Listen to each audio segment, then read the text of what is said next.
असं म्हणतात की कुंडलिनी एकदा जागृत झाल्यावर माणूस त्रिकालज्ञानी होतो, तर हे खरं आहे का? काही प्रमाणात ते खरं आहे असं मी म्हणू शकतो. हे सगळीकडे लागू होईल असं नाही.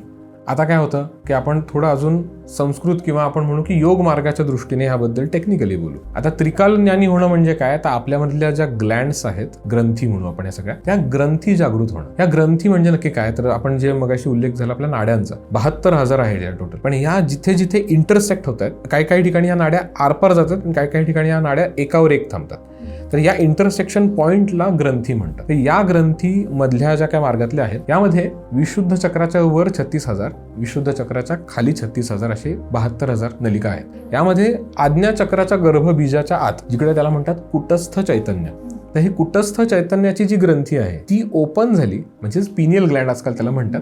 तर ही ओपन झाल्यानंतर मग आपण त्रिकालज्ञानी होतो असं म्हणतात.